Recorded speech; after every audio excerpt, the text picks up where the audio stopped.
Hey guys, it's Andrew Santowski. I'm doing UFC on ESPN Plus 36, Covington versus Woodley predictions.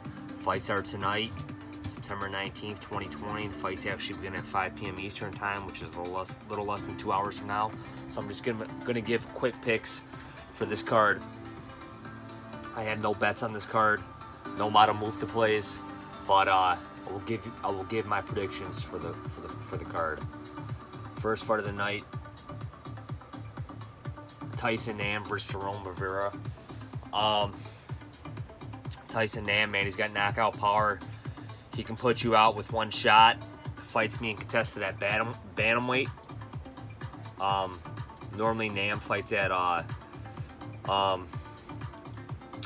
flyweight at 125 pounds, but I believe they weighed in at the bantamweight. But I'm going with Jerome Rivera, man. Tyson Nam normally loses decisions if he can't put the guy out. I'm going to go with the underdog, Jerome Rivera. I'm going to look at the betting odds right now. I want to say he's a 2-1 underdog. Yep, so I'm going to take Jerome Rivera for the upset. Second fight of the card, Andre Ewell versus Erwin Rivera. I'm taking Andre Ewell to win this fight. I like his length. He's fought the better competition. Erwin Rivera, man, I think he's a little undersized for 135. I'm going to take Andre Ewell to win that decision. Third fight of the night, I really like it, man. Journey Newson against Randy Costa. Randy Costa opened as a big favorite on BetOnline. He was bet down. He's actually a slight underdog now to Journey Newson. I like Randy Costa's length, man. I think Costa could put him out in the first round, but he's been training at AT&T for this camp. I think he could even, win 2 rounds, possibly pick up a decision if he doesn't put Newson out in the first round. So I like Costa, man, in underdog odds. Fourth fight of the night, Derek Minner against TJ Laramie. Minner's kind of a one-round fighter. But I like him. I like him, man. I like him in this matchup, man. He's a 2.5 to 1 underdog, I believe. I'm looking at it right now on Best Fight Odds. He's actually a 3 to 1 underdog. I'm gonna take Derek Minner to get a first round submission, man. I know TJ Laramie is a young prospect from Canada, but man, you gotta prove it to me, man. So I'm gonna take Minner with the upset. Jessica Rose Clark for Sarah Alpar, women's bantamweight division. Jessica Rose Clark's a 2 to 1 favorite. I think Sarah Alpar is 0-2 in the UFC. But it's low level women's fights. But I'm gonna take Sarah Alpar as an underdog to win by decision, man. Like I said, no confidence in that selection. Another women's fight. I want to say they're flyweights. Let me pull it up. Yep, flyweights. Maria Bueno Silva against Mira Barella. I'm gonna go with Bueno Silva, man. Barella's on like a 3 or 4 fight losing streak. Silva's got a great ground game. Barella's a stand-up fighter. I'm gonna go with the ground fighter, man. I'm gonna go with Bueno Silva, and I know she's kind of a bigger favorite too. Yeah, she's a 2.5 to 1 favorite. Man, Mirsad Bekti against Damon Jackson. I'm excited for this fight, man. I'm glad to see Damon Jackson back in the UFC, man. I thought he kind of got a short run of the stick in his first UFC tenure. I don't think he's been with the UFC since, I want to say, 2015. Mirsad Bekti, man, I want to say the guy's on a 2 or 3 fight losing streak. Guy was a once hot prospect. I remember when he got signed to the UFC in 2014. Man, I thought the guy would be a future featherweight contender, man. I really did. A lot of guys had their hopes up for this guy, but man, I kind of think the guy's a lost cause, man. I still like the guy, but man, I think we definitely know what kind of level fighter he is, man. He's lost 3 out of his last 5. He's on a 2 fight losing streak. And it seemed like he started really going downhill when he lost to Darren Elkins, man. He was inactive for a period of time. The UFC tried to bring him up by giving him fights, man. Like I said, he first fought Chaz Skelly, man. He fought Paul Redmond, Lucas Martinez, Russell Dolan. These were all fights to make him better, man. Those were all kind of cakewalk fights for him. And he got by all of them. And then Darren Elkins, he was beating Darren Elkins up bad, but Darren Elkins didn't give up, and Darren Elkins ended up knocking him out in the 3rd round back in 2017. I'll never forget that. And then he responded really well, man. I'll never forget when he hurt Godofredo Pepe to the body, put him out in the 1st round. Nice win over Lamas, and then he got knocked out by Josh Emmett last July 2019, and lost to Danny. He gave a split decision. But Damon Jackson, man, I like Damon Jackson's length in this fight. I know he took the fight on short notice, but man, I think we kind of know what we're going to get in Bektik. You know, I know Bektik's had a full camp in that, but I'm going to take Damon Jackson with the upset. And he's a 3-1 underdog too, or 3.5 to 1 underdog.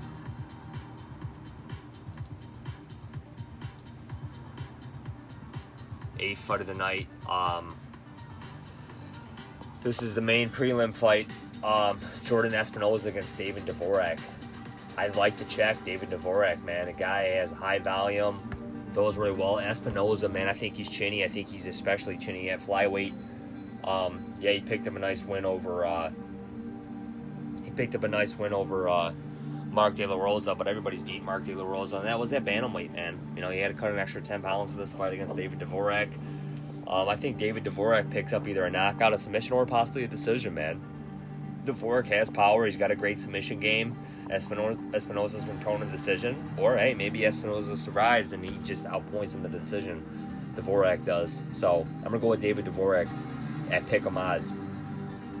Darren Stewart versus Kevin Holland. Darren Stewart looked really good at the weigh-ins. Kevin Holland probably should be fighting at 170. I like Kevin Holland's length, man. Hopefully he takes the fight serious, but I'm going to go with Kevin Holland by decision. Mackenzie Dern against Randall Marcos. Mackenzie Dern doesn't have great stand-up. Randall Marcos, they kind of feed her to all up-and-comers. Don't know what kind of training camp she's had for this, but Mackenzie Dern has a great submission game. I think at some point, Randall Marcos just takes her down and gets caught in Dern's world and gets submitted. So I'm going to take the minus 180 Mackenzie Dern to win that fight. Johnny Walker against Ryan Spann. Oh, man, I'm looking forward to this, man. I am still on the Johnny Walker train, man. I think Johnny Walker does have potential, man. He's at SBG. I don't know if he left TriStar because he didn't like it there or whatever. Or it might, from what I read, it might be just due to the border closure that Canada has.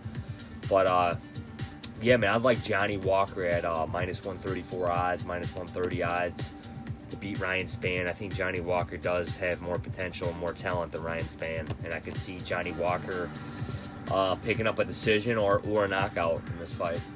Gerald Mearshart against Kazmet Chimaev. Kazmet Chimaev, man, I don't really know why the guy is fluctuating between middleweight and welterweight, man. I wish he would just stay at welterweight, to be honest, man. Because it's not really good going forward, man. To fight in 2 divisions. He's fighting naturally bigger guys than him. He's going to take damage. Yeah, this might be a walk in the park for him, man. I think Kazmet Chimaev, I do think he passes the test, and I do think he gets by Gerald Mearshart. Like I said, I mean that they're definitely feeding Mearshart to Chimaev. So, dude, I definitely like Kazmet Chimaev. I would just like to see him stick at welterweight instead of, taking fights at 185, taking fights at 170. Man, make a run at welterweight, man. Make a run at welterweight, man. He's definitely got some talent, man. But like I said, man, this is a dangerous fight for him, man. Mearshart has nothing to lose. And Mearshart's the bigger guy, but Mearshart always puts himself in bad scenarios, takes a ton of damage. You know what I'm saying? But Chimaev, he's only 8-0 in his career. Yeah, he's, definitely got the more upside and the more potential. Should win this fight, but man, as a 5-1 favorite, man, I mean, how are you going to trust the 8-0 guy to do that? You know what I'm saying? You've barely seen the guy outside of the first round, and what's he going to look like in round 3, especially if he expends a lot of energy. But, so I'm going to go with Chimaev, man. I think he gets Mearshart out of there at some point. Or possibly a decision, man. But like I said, his round 3 cardio, man, if it goes that far, might be very sketchy, man. He might be hanging on in the 3rd round. Who knows? He looked quite emotional at the weigh-ins, too, so I don't really like that, Donald Cerrone against Nico Price. Donald Cerrone on a 4-fight losing streak. MMA normally doesn't have happy endings, man, and I don't think it's going to have one for Donald Cerrone either. Nico Price is a gigantic welterweight. Looks great. He's got serious power, man. Yeah, Cerrone could catch him on the feet. Yeah, Cerrone could possibly sub him on the ground. But I think Nico Price might land something very devastating on Cerrone, man. Cerrone and his wife or his girlfriend just had their second kid. Cerrone's kind of got a foot and a half out the door, and Nico Price, man, he's taking a lot of damage. He takes a lot of damage in his fights, man, but the guy is getting better, I think. But I'm going to take Nico Price, man. But Cerrone could pull off the upset, but I'm going to take Nico Price by first round knockout. Colby Covington against Tyron Woodley, man. Man, I'm looking forward to this fight, man. Two guys that have legitimate beef with each other. I don't think Covington should just pitter-patter with him in front of him, man. That's to me, that's Tyron Woodley's only fight to win the chance. Is if Covington stands in front of him and just tries to put volume on him. I think Covington needs to switch up his approach to this fight, man. But I think Woodley's gonna give it whatever he has, man. Whatever Woodley has left in the tank, he's gonna give it, man. This is the fight to do it. And I can literally see Woodley catching him and putting him out, man. We do not know what type of Covington's gonna come out. He's at a new gym. He took a lot of damage in that Kamaru Usman fight, man. You don't know. He could get cracked once by Woodley, and that could be it. So, minus 340 odds, yeah.